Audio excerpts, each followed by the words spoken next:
mute the microphones. Welcome back to the Chopping It Up show. I'm your host, Joe Beard. Happy to be of service for you today. Today is June 26th, 6 o'clock on the East Coast and 3 o'clock on the West Coast. We appreciate all those listening live or listening through podcast form through iTunes, YouTube, Facebook, Twitter, Twitch, Stitcher, iHeartRadio, or wherever you are on the interwebs. This podcast is brought to you by Block Band Music and Publishing, blockusup.com, SAY Marketing and Promotions, Kevin Peete of ReMax Patriots, Math-Sci Tutoring and Educational Services, Lamik's Video, Bull City Music School, Prodigious Music Concepts, LLC, and the HBCU Recruitment Center. We're also proud to announce our partnership with the HBCU Experience Movement, LLC. The HBU Experience Alumni, our Band Alumni Second Edition, will release at the end of this month in June on Amazon. And that's what brings us to our guest today, the one and only Latrondrick Hunter. How you doing in this podcast, team? I am doing well, team, and yourself? I'm doing all right. Thanks for agreeing to be on the show, and congratulations about the book. So just to let you guys know, we will ask our standard questions here on Chopping It Up with Brother Hunter.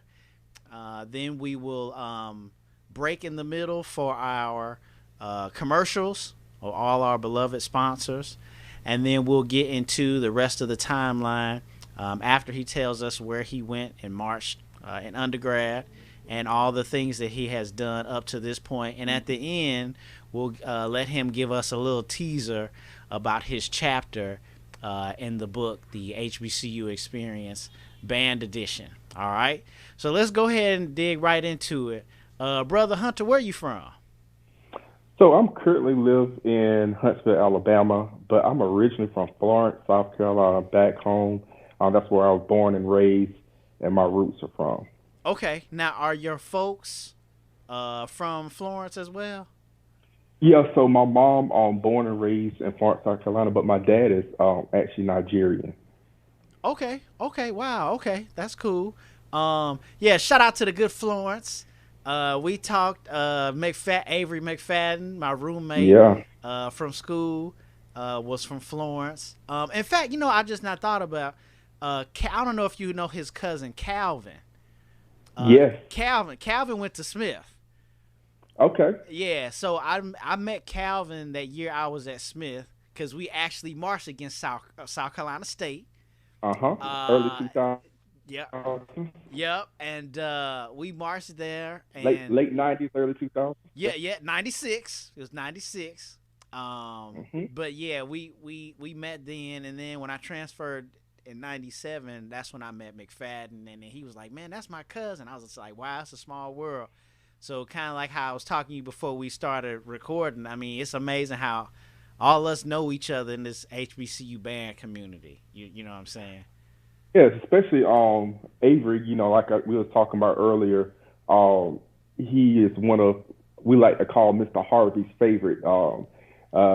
Leon Harvey was a band director at Wilson High School for 44 years. He's actually a Virginia State grad, and he had a few students throughout the years that was some of his favorite students. And we all know each other. We met each other personally, so Avery McFadden is definitely one of those. Yeah, man, that's cool. And I think he was at Avery's wedding too. Yeah. Yeah. So I remember him from there. So that's what's up, man. Okay, so you from that Florence area. Now, what was your first instrument, and how did you start to get to playing? My first love is the trombone. So I come in from a single parent household where I had two older sisters. My older sister played the trombone, and my middle sister, she played the alto saxophone. When it came my turn, my mom actually played the clarinet in the band. All three of them went through Woodson High School under Mr. Harvey, even with my Wow. mom. And Wow. I picked the trombone because being a single parent household financially, it was rough at times. So I saw it on my mom's face when she had to think about buying me another instrument for the house. So I was like, you know what? I'm gonna make it easy on my mom. My sister decided not to continue with band in college, so I took her instrument and started playing the trombone. Okay, okay, man. It's so many people had that story about. I actually interviewed the Rogers brothers.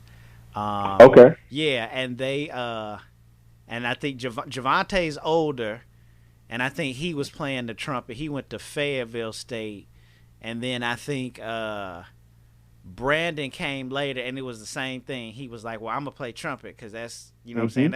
That trumpet is here, so so that's what's up, man. Okay, um, so now you picked trumpet. Now you from the South and from that area. What was your first HBCU band experience? Who? I would say so. I come from a large family. That's my mom's side is 16 of them, and out the 16, 14 out the 16 are all military, and they Wow. were somewhat band heads and stuff. So I had uncles. Each summer I always spent time with my uncles at a location, either Atlanta, different locations. But long story short, one of my uncles lived in Atlanta, the Powder Springs area, and he was a huge Morris Brown fan. So that mid '90s, late '90s, I was going to the Morris Brown games. Also went to the South Carolina State games a lot, especially South Carolina State in those 98, 97, 98, 99, playing FAMU. I went to those games a lot. So Yeah. those were my growing up. I definitely had that HBCU band experience as far as getting recognized and understanding the culture. Yeah, and to be honest with you, that was a really good time. Them fam South Carolina State games back in them days was those that was the truth. Because I think the Sargent brothers they were at the two respective Hmm. schools. Yeah, Lindsey Sargent was the chief of range associate director of bands at Florida A&M, and Ronald J. Sargent, he was director of bands at South Carolina State. yeah, yeah. So those were the times, man. So that's kind of how I got acclimated because that was around my time, late '90s when I was getting. Because we didn't have YouTube and all of that back then. Those cassette players, or Right. or even before cassette, you just had the little recording Record. device in your hand. Right, right, right. So so that's how I started getting like acclimated to all of that stuff. Cuz my mom's from Charlotte. So, she knew more about and my Ooh, grandfather went to A&T. So, she knew more about that and then my dad from Mississippi, he knew more about Jackson State and all of that. So, uh Charlotte. I miss the South Carolina State versus A&T game used to be ooh, Memorial Stadium in Charlotte. yeah, That used to be a really good band atmosphere. yes, yes, super live.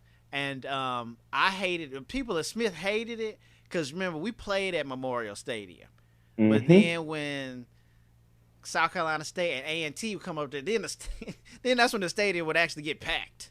Like you know what I'm saying? It was Yeah. off the hook, but it wasn't like that at our games. You know what I'm saying? No. So yeah, so But I you guys got there. I would say late '90s, early 2000s, yeah when the ILOS had grew under Duncan C. Gray. Man, yeah. you guys, as far as bringing the crowd, you guys were getting there. There was like '99. Like I remember Hmm. '99, 2000. They was pretty crunk. I do remember that. But yeah, yeah, '96, man, that was a rough year. I kind of we talked about it a little bit with Dudley High School and all of that before. Hmm. So yeah, so yeah, those are my early memories of Smith. But shout out to Smith, man. I love Smith and still talk to all the people I marched with. You, Um, you know what? With Smith though, I miss hearing from Smith. Them putting the blindfolds on and marching. Now yeah, yeah, that was always a staple. yeah, yeah. Yeah, that man. Well, you took it back. I forgot all about that, man. You took it back with that one. Um, so yeah. And shout out to Mr. Gray. I still talk to Mr. Gray a little bit on like LinkedIn. Like he might see I might post a show or something, and he'll may say something. But I'm just making Mm. sure he's still all right. And everything. So yeah, shout out to the area. Okay, so now this brings me to where did you go to high school there in that area? So I actually attended three high schools. So I told you I come from a single parent household where my mom, we kind of moved around a lot in Florence. So let me actually have to back up the middle school. So I went to Williams Middle School, and because I was a pretty good player, I was able to march in the high school band at Wilson High School. So after school, I would bus all the way over to the high school, which was nothing but like a 10-minute drive. And I was able to participate in the marching band at Wilson High School. My ninth grade year at Wilson High School, that was Mr. Harvey's his last year. He retired, so Okay. I got to enjoy being his student. Actually at the high school his last year as the band director. So after my freshman year, I actually moved to Marlboro County. I went to Marlboro County for maybe a semester. My mom really didn't like the area. I mean, Florence is a little country, but Marlboro County is very country. I mean, your house is maybe right beside a cornfield or a cotton field. Wow. So that's just something my mom she just couldn't get with it. So we moved back to Florence, and after we got back to Florence, I finished high school at West Florence High School Okay. across town.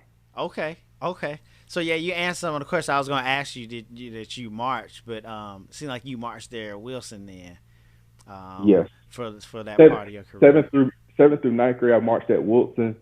Beginning of 10th grade, I was at Marlboro County High School, and then I went transferred to West Florence High School mid 10th grade year, and I Okay. finished out my high school time at West Florence High School. Okay. Okay. Bet.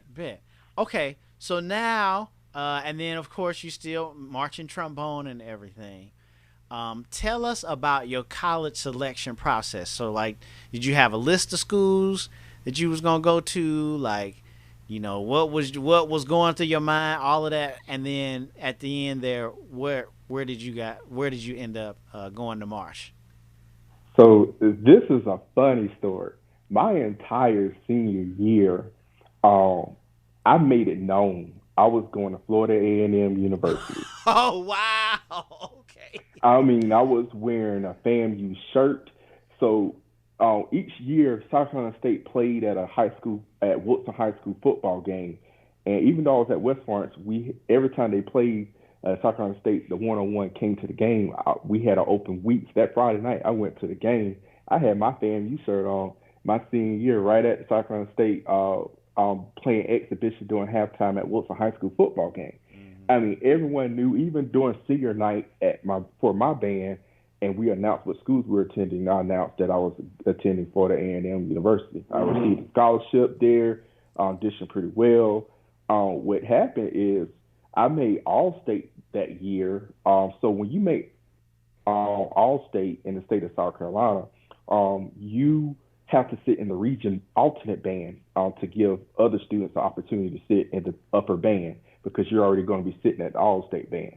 During that time, one of the assistant band directors at South Carolina State, Dr. Robert Lawrence, who has passed away now, he was one of the clinicians for Region Band, and my band director, even though he was a University of South Carolina grad, he was very interested in my development and me attending the HBCU because him and my former band director, Mr. Leon Harvey, they were very close. They were very close friends. They're still friends today and talk and go to like jazz clubs with each other and hang out. Okay. So I went and to the region band, and I saw Dr. Lawrence, and he talked to me about South Carolina State. He was like, "Hey, we'll be interested, coming there." And my band director, high school band director, Mike Jones at the time, he was like, "Hey, I know you decided on FAMU, but you may want to think about South Carolina State." So that same year, I made All State Band. I also made All State Jazz Band. Okay. All State Jazz Band Clinic, I met other assistant director bands who's currently now at North Carolina Central, Jonathan Cooper. He met me at All State Jazz. He was the jazz instructor at South Carolina State at that time, and he tried to recruit me to come. And then later on, it was one day I got called to the band room from class, and I got the opportunity to meet Mr. Ellis. He was there. He came in. Okay. He spoke with me, and he invited me to campus to get a tour and audition for him. And so I took the offer and I went. I auditioned. I had a campus tour. He gave me a really great scholarship offer, and at some point, you know, I felt like I was kind of giving him the cold shoulder. Uh, so, and if you know Mr. Eddie Ellis, he's like, okay, I'm done talking with you, son. Put your mama on the phone. Uh, so, so he talked to my mom. He talked to my mom, and all I know, she's like, well, you can get rid of that FAMU gear. You're going to South Carolina State. What? Wow, it just like that then. Yeah, it was just like that, just like that. Oh I was, wow. I was, I was sold completely on Florida A&M. Right. And that's interesting, man. I went to Fam Band Camp in '95, and I like Fam too. But I just knew my dad wasn't about to have that. So like because I kind of wanted to go, but I kind of wanted to make my own path. That's kind of how I ended Yeah, up at Smith, because nobody I knew went to Smith. Um, so, but yeah, Fam, man, and it's cool because it's a lot of folks in the book that went to Fam, and even when they did the edition with me the first time, there was a lot of Fam folks. So it's cool, and I always seem to end up meeting somebody from Fam. So that's funny that you actually you that's where you wanted to go, yeah. and right after that, you actually picked South Carolina State. Okay, so then Mm-hmm. what year did you finish high school? 2006. Okay, 2006. So then you was I made a mistake in the previous. I don't want to say, so you were a freshman then in 2006. I can't say Crab. With Crab 2006. So yeah. So you were a freshman 2006, going into Orangeburg, South Carolina. Okay. Yeah, So now what we're gonna do? We're gonna take a commercial break, play the commercials for all the sponsors, and then I want to get into your major at South Carolina State, what you wanted to do when you got out, and then all the extensive work up into the chapter for your book. So gotcha. we're chopping it up here with Latrondrick Hunter. We will be right back after the word from our sponsors. You guys keep it locked, as they say.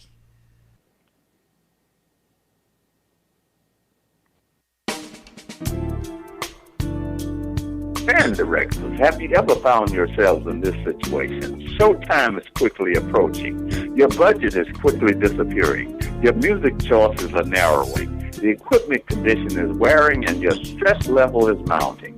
Stop what you're doing and contact Block Band Music and find out how we've got you. Check www.blockbandmusic.com, providing music, equipment, gear, and accessories to show style, core style, and traditional bands worldwide.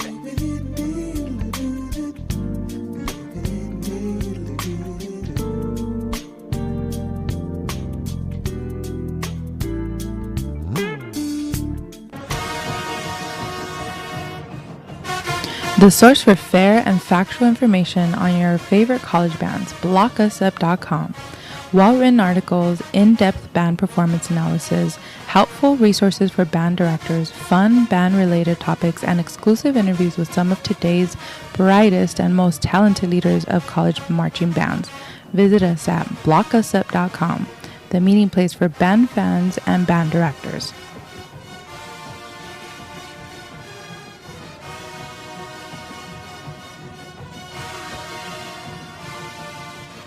Hello, everyone. This is Joe Beard from the Marching Podcast. Is your school, club, or organization looking for high quality decorated apparel to outfit your students, staff, club, or team? Tired of the same old boring white t shirt? Are you in charge of the upcoming fundraiser or special event but don't really have time to troll the internet for ideas or compare products? SAY can help with design and product selection. We can even assist with ideas on conducting an effective fundraising program. SAY can help you save time and get your message heard. So call 1-800-975-3156. SAY Marketing and Promotions. Give your brand a voice. If you're thinking about buying or selling real estate in the Southern California area, please contact Kevin Peete of ReMax Patriots. He will meet and exceed all of your needs. You can contact Kevin at 951 858 5942. That's 951 858 5942. Or you can email Kevin at kpsaleshomes at sbcglobal.net. That's KP, his initials, Kevin Peete, KP Sales Homes, all one word, at sbcglobal.net. Thanks again.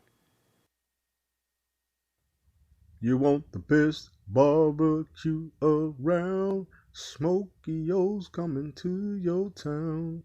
Ribs, chopped beef, baked potatoes too. Smokey O's know what's good for you. You want the best barbecue around? Smokey O's coming to your town.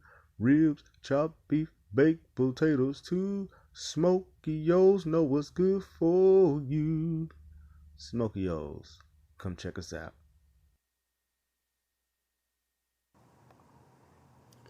Providing online or one-on-one instruction for high school and college students in algebra, geometry, trigonometry, calculus, physics, and chemistry.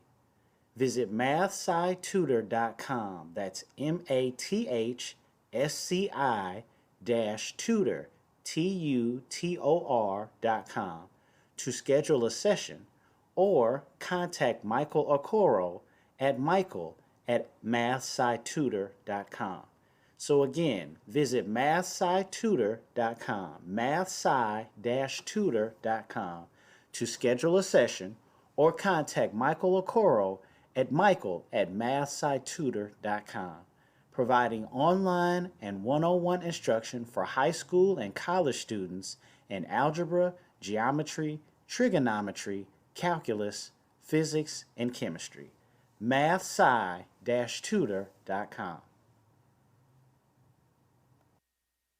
Do you like marching bands? Do you love band videos?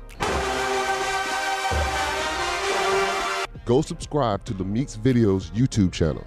Lamik's Videos YouTube channel has the largest archive of unbiased marching band videos on the internet. iPad giveaways, AirPod giveaways, and more. One more thing. Do you like this video? Prove it, motherfucker. Hit the like button right now. Hit that like button and subscribe to Lamik's Videos right now. Bull City Music School is the modern approach to music. Enroll today and experience one of our virtual classes, and I can personally say that they are great. My daughter is a student at Bull City Music School learning the piano, and her teacher, Janetta Powell Hopkins, is doing an outstanding job. You can call Bull City Music School at 919-423-5701. That's 919-423-5701. Or you can go to their website at bullcitymusicschool, all one word.com. That's bullcitymusicschool, all one word.com. Bull City Music School, the modern approach to music. The HBCU Recruitment Center is the premier hub for increasing awareness and student interest in pursuing a college education at one of our nation's historically black colleges and universities. Founded by Dr. Tamisha Price Brock and Mr. Ricardo Reese, the HBCU Recruitment Center is headquartered in Las Vegas, Nevada, and provides educational consulting, degree and institution matching, and educational workshops for students and families. By forging student partnerships with key institution officials, the HBCU Recruitment Center will be the blueprint and catalyst for increased recruitment, enrollment, retention, and successful matriculation of BIPOC students at our nation's historically black colleges and universities. For more information, visit our website at www.hbcurecruitment.com. hbcurecruitmentcenter.org. That's hbcurecruitmentcenter, all one word, .org. Or you can give us a call, 1-800-676-1136. The HBCU Recruitment Center.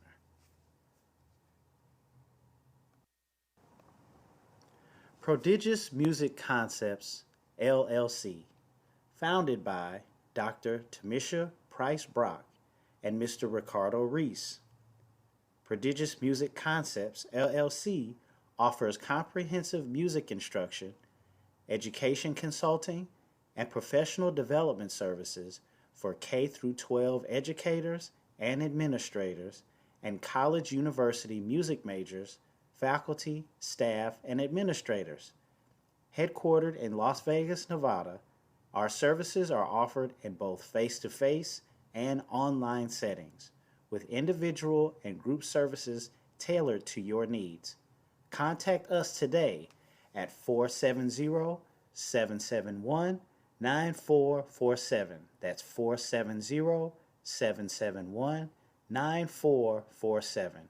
Or visit us on the web at www.pmconcepts.org. Prodigious Music Concepts, where we are musically building a better tomorrow. Hi, my name is Alonzo Beard, and I'm a third grade honor roll student, and I'm the son of Joseph Beard, and you're listening to the Marching Podcast. My name is Kennedy Beard, and I'm an honor roll student in the 6th grade. I'm also the daughter of Joseph Beard, and you're listening to the Marching Podcast. Hey, this is Kennedy, and you're listening to the Marching Podcast. Hi, this is Nessa. You're listening to the Marching Podcast. All right, we can unmute our microphones. Thanks again to our beloved sponsors. Okay, so just to recap a little bit, Brother Hunter is from Florence, and he swear he was about to go to FAM. And then next thing you know, he going to South Carolina State. Now you in Orangeburg now. So our favorite question on Choppin It Up show is we ask, what was your most memorable experience marching? So what was your most memorable experience marching there for the 101? That's a really hard one because I actually have 3, and it's hard to compare and say which one is more important than the other. So number 1, in no order, Cardinal Knighton coming to South Carolina State and seeing his point of view, directing style, and musicality was a totally different feeling. And getting to speak with him on the sidelines and at rehearsal, him taking the time to impart knowledge on me, that was very, very impactful. Number 2, getting to know, I don't know if you heard of Mr. George Spike Neely. Everyone calls him Spike. He is the percussionist for James Brown Band. Wow. And he is also Omega, and he's a graduate of Alabama State University. He's been with Eddie Ellis since the old McNair days, followed him to Morris Brown, and followed him to South Carolina State. I would say he's so impactful because the words, he just has a way of his words and how he get things across to you, and make you not just understand about band. He wants you to understand about life in general. So you got an opportunity to learn life lessons from him. And then my third most memorable moment is getting the opportunity to meet the late Ronald J. Sargent. I've taken a lot of his arrangements that he did on manuscript and inputted them in finale for him, incorporating a lot of his arrangements, passing them out to the band and reintroducing some of those old 101 staples that we used to play prior to Mr. Ellis taking over the program. we kind of brought those things back and started in like 2008. So that was a huge impact to be able to sit in his living room and speak with him and listen to his concepts and why and the reasons behind the things he did as far as arranging. Okay, that's what's up, man. Yeah, and then of course you all picked someone I guess that's kind of helped you in your career. Oh yes, they all did in their own way. So okay, all right, that's good. That's good. Okay, so now you there at South Carolina State marching in the 101. What did you decide that you were going to major in? I majored out the gate. I majored in music education, but I switched over to music industry, finishing out. So I started off music education, but it's so interesting. I went to school for that, for music, and I have the love and I have the passion for it. That's not exactly what I'm doing today. Right. Yeah. So I actually I went into retail after I moved out here. I was working with A&M band for a little bit with Carlton Wright, and then I started in retail with Dollar General. I worked my way up to a district manager and I left Dollar General after about 6 years. Then I worked as a store manager for Lowe's, and then now I'm currently at Amazon as a operations manager. So I still write drill on the side. Drill writing is my passion. It's my love. And I've always missed band, but I hate to be greedy. I love money a little bit more. right. If you're a band director, I applaud all band directors because it's really not a lot of money in it. You're really doing it because that's your love, that's your passion. It is my love, it's my passion, but I just like money a little bit more. Right. And it's time too, brother. Because, man, I started realizing, I think, because this is back in the day, I don't know if people are still doing it. Last time I talked to somebody that was actually in the band at Jackson State or someone younger than me, they said that they were getting out at like maybe 9 or 10 o'clock at night. And that was like, that's early. Because back, the 90s, man, we were always pushing 12 o'clock, like every night. Whew. So, and I think after the whole thing went down with Robert Champion, I think a lot of people cracked down on that. Oh, yes, I agree. We used to, between 2008, 2009, especially 2010, we used to be in the stadium up towards past 11 o'clock at night. But yes, indeed.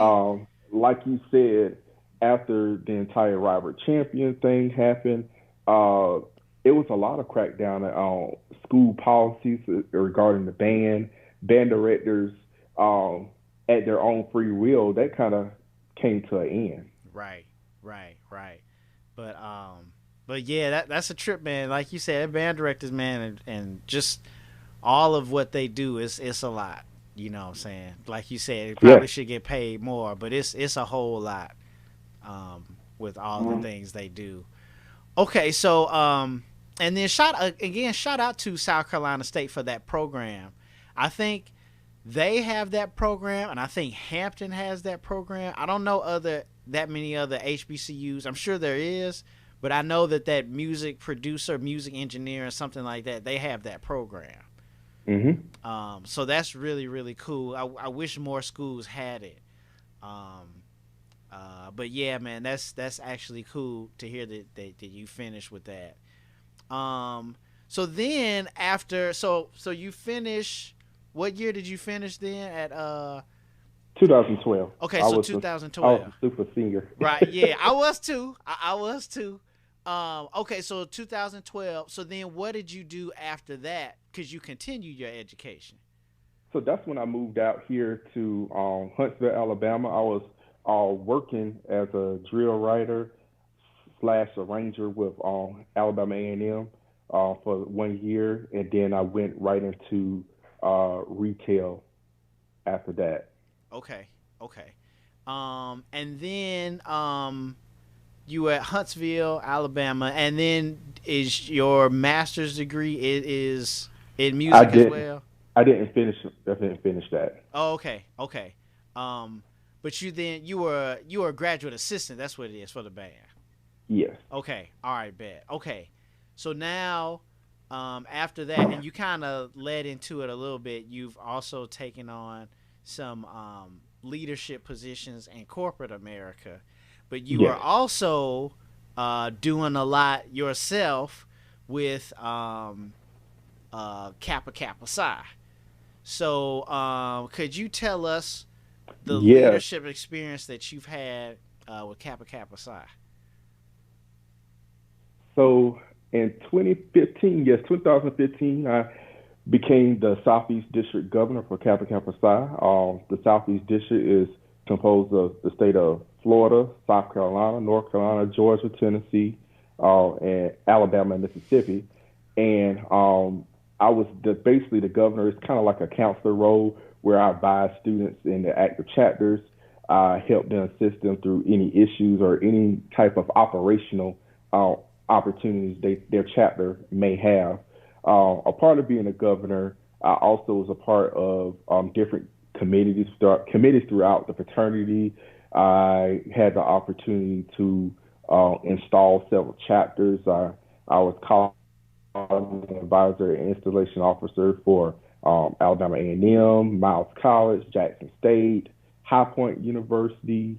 I believe that's it. Yeah. So I got the opportunity to go through that process with them. So those were great times.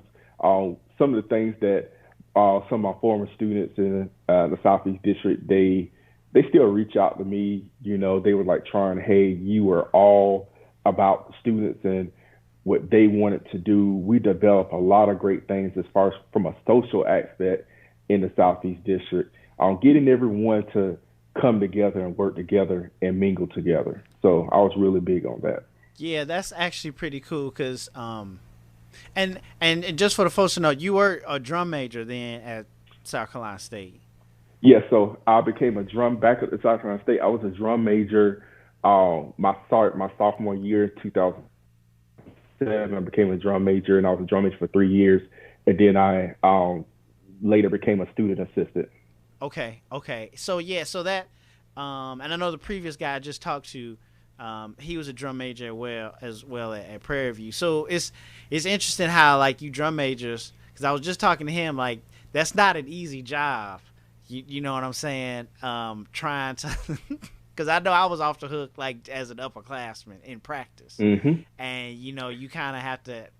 Because they're like your friends and they're your peers, but it's like, we got to get this done. We got, you know what I'm saying? I say my time as a drum major, though, I really appreciate it.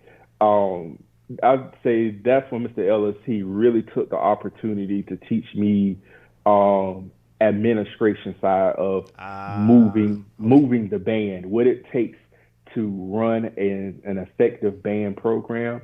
Because I was a music major, so he wanted to take that time while I was a drum major to show me the ends from the admin side so I could be prepared if that's so true. That's something I wanted to do, is continue to teach band. So it really helped me and mold me into all the integral parts that takes to move a band. And a lot of people think that stuff is easy, get upset when bands don't travel to point A and point B. It takes a lot to move a band. Yeah. It's not an easy feature. As you're dealing with policies, procedures from your institution. You have to deal with state laws from changing state lines. It's just so many things that you really have to think about before you move a band. So I really appreciate those opportunities to learn that side of the band as I was a drum major. Yeah, and it looks like it also prepared you for just the leadership roles, even like with the corporate companies that you're working with, and then even because I had rolled into you being a governor there at Kappa Kappa Psi. It's just a lot of responsibilities. Yes. So then you talked about how you brought back the chapters. I remember Jackson State chapter was famously not there when I was there. But then you 25 years. Yep. And then you were one of the people that brought them back. And the other thing in the bio that I had wanted to highlight was one of the things that your responsibility was doing the whole anti-hazing, like workshops, because of course it's important. But also you actually had as a guest speaker Robert Champion's mother. Yes. So I how did you believe pull that off? It was 2016. I told you earlier, my uncle that lives in Atlanta, he knew her. So he gave me her contact. I reached out to her. We created a great relationship. And as governor, I helped my students come up with sessions and clinics at the conferences. So we had what we call District Leadership Conference, and it was at Georgia Tech in Atlanta, Georgia, that year. And one of the big points that we really was going after as a fraternity is reducing hazing to a complete halt. Like, we need to, we're in a new age. The whole Robert Champion thing happened. Band is a focal point. Anything that deals with band, you're under the microscope. So we were just tackling hazing. So I had her and her husband, they actually wrote a book. They have great sessions, and they break down the mindset of what hazing is and how you allow yourself to be hazed. And they went from that point to explaining to the kids from the mindset. It wasn't per se, a lot of people, when I had it, they were a little nervous. They were like, oh, they're going to come here and talk about Robert Champion. Yes, they discussed him, but their entire session was around the mindset around hazing, how you allow yourself to be hazed, and the person who is actually doing the hazing. Wow. Yeah, that's when I read that was in there, I was like, wow, what? And you know, commending her, because I'm sure that's, you know, people always talk about, you know, losing a child, that she's actually now going out and like speaking, you know what I'm saying, about it. So I guess things are different. I mean, like you say, it's a new day. I don't know, like, I'm not in the band room, and it's been a while, and, you know, it's not much talk, but I'm guessing that things are a little bit better now. Oh, yes, it's definitely better. Like I said, after the Robert Champion thing, it has made our administrations, they created an organization where they meet with, especially HBCUs, they meet and they have a lot of different policies and things in place at HBCUs, even pertaining to the organization, the FAB4, Kappa Kappa Psi, Tau Beta Sigma, Phi Mu Alpha, SAI. Not every HBCU, but most HBCU has this time period where you can begin the intake process. And from the time they start the intake process to the time they become brothers and sisters, that usually lasts, some schools, 2 to 4 weeks max. Oh, wow. I mean, and like, you know, Kappa Kappa Psi, you know, a lot of things that we have is out in the open. As you can see, we've created our national curriculum and things.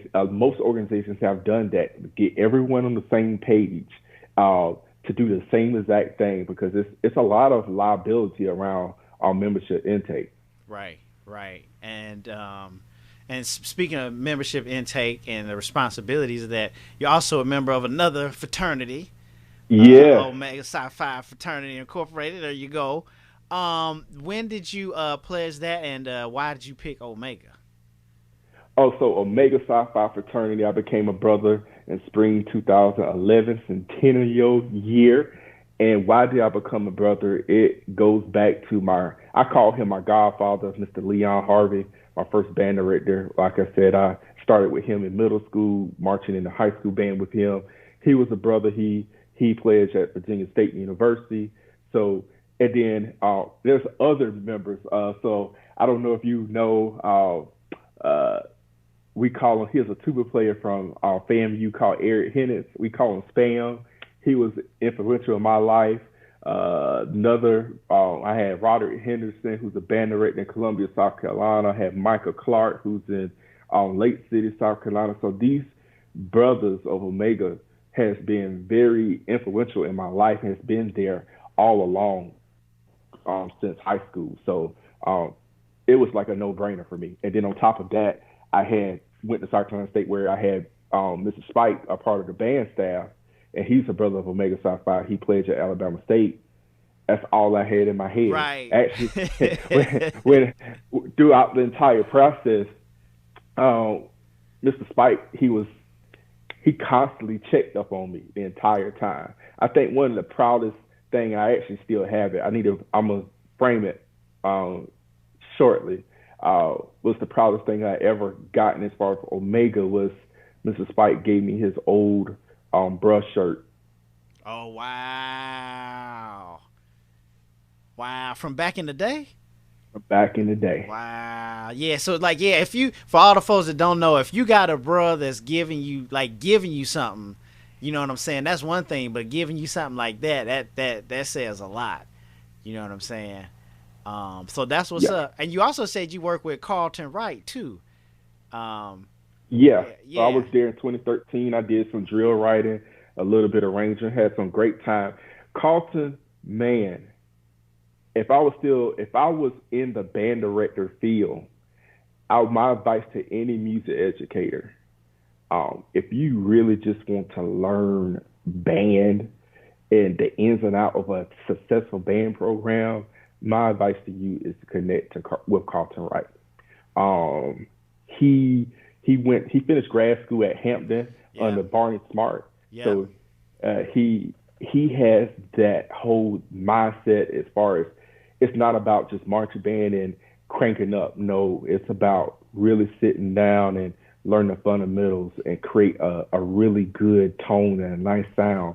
I've known of him. I didn't know him personally prior to A&M, but I've known of him being at Minor High School prior to coming to A&M, and I was introduced to that type of band.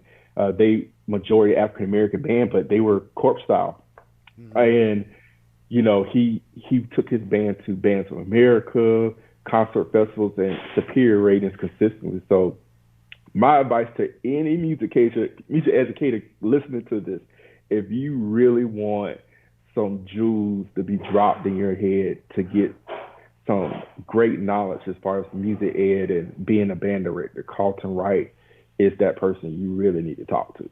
Yeah, and then you brought up he was there at Hampton. He was there at Barney Smart was there. Yeah. And the brother from director at Bethune-Cookman was there. Yes. Also, another one of my assistant band director, Benjamin McKnight, was there. There you go, McKnight. So yeah, man, it's that was really special. They were called. Correct me if I'm wrong. They were called Barney's favorites. Right. The Barney. Right. Yeah. Yeah. I actually chopped it up with Carlton Wright some years back, and we talked about that very thing. And then maybe 3 years ago now, the Honda had a float in the Rose Bowl parade, and they had a representative from each one of the bands that marched in the Honda that previous year. They came out here to California. So I remember I met them, Pedro at Bethune-Cookman. He was there. That's when I met Carlton Wright in person, and of course Willie Snipes. I had been talking to Willie Snipes over the years. Snipes. Shout out to Willie Snipes. Yeah. That's a good brother. I know he is, man. That's a real good brother. So yeah, he was there. So I got to meet them. So that was a really good experience. So yeah, man, that's yeah, you took it back with that one, but yeah, man, that that collection of people, man. And I was just telling somebody, it's just amazing how we pretty much all know each other some way or another, and just like I'm meeting you, you know so many people. So that's what's up, man. That's outstanding. So we're getting to towards the end of the interview, and I really appreciate your time. The other part of the information in your bio is also in the book. So I'm leaving a little stuff there for people to know more in depth about you. Make sure that you go get the HBCU experience, the second band edition. Make sure that you guys go get that at the end of the month. And then the actual bio here for Brother Hunter will be in that book, along with his chapter. And then that leads me then to my last question for you is what kind of teaser can you give us about the chapter that you wrote there in the upcoming book coming at the end of the month? I'm going to go ahead and give you the teaser will be actually the title, and it speaks for itself. Surrounded by Legends.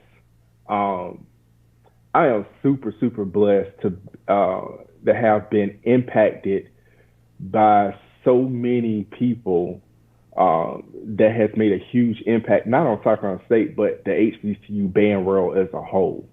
And to have these people in the same location for the most part, and being able to just be a download all this information that they have in their head, like they can just pass down, being able to just soak it all up.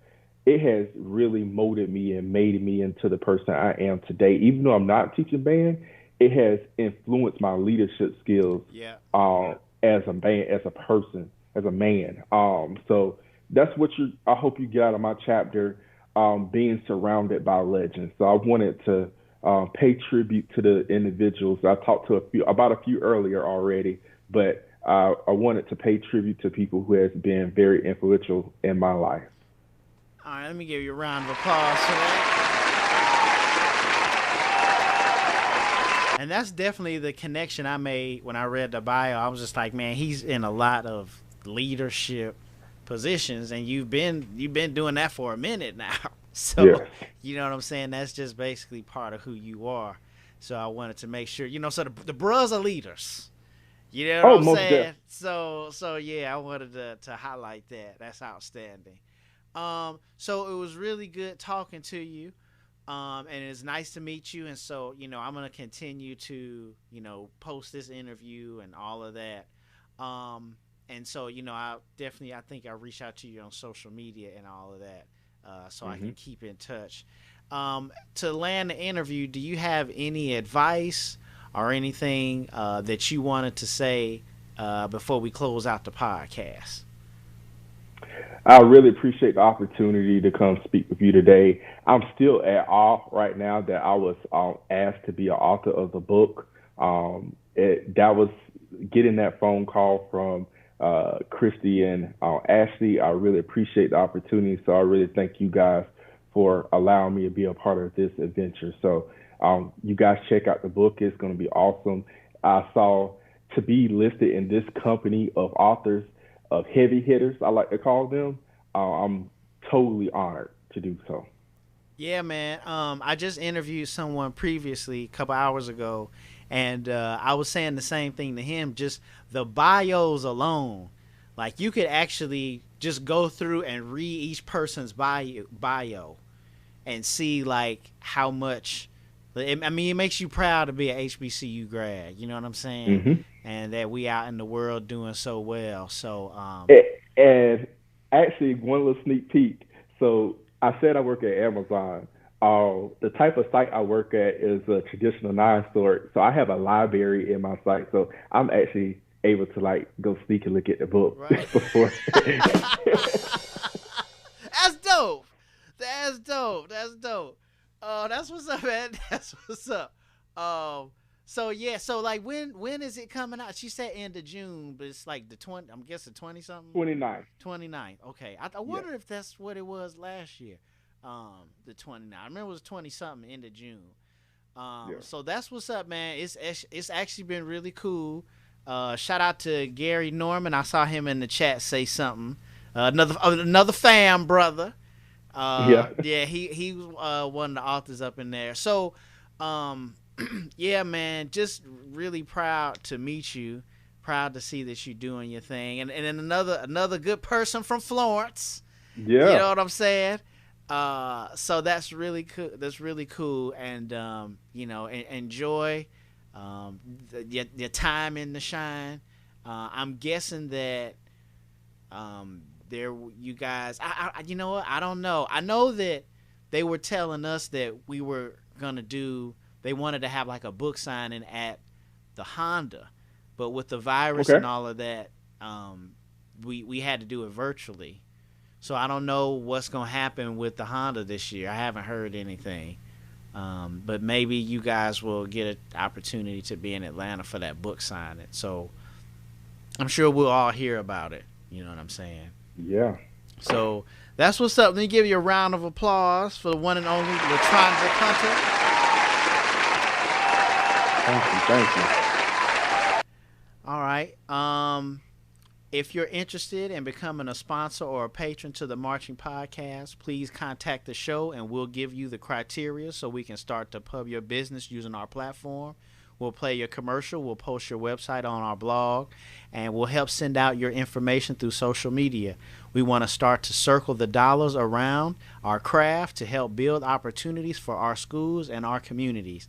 So contact us so we can help to build your business. That's all the time we have for this podcast. Check out the website and donate what's in your heart to themarchingpodcast.com. Like us on Facebook. Follow us on Twitter. Thanks to you for listening. And remember, the eye is a better pupil and more willing than the ear. Advice may be misleading, but examples are always clear. See you next time.